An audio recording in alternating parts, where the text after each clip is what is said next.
Hello friends, তো finally আমরা চলে এসেছি খাবার টেবিলে। তো খাবার মেনু কি কি আছে তোমাদের সাথে শেয়ার করবো পুরোটাই।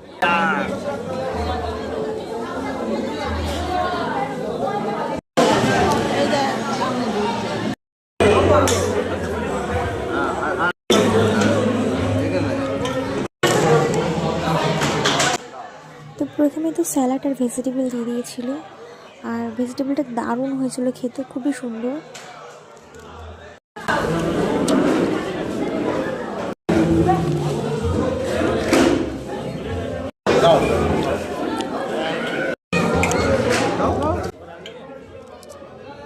তো সঙ্গে সঙ্গে দিয়ে দিয়েছিল একদম সাদা ভাত এবং ভেজ ডাল।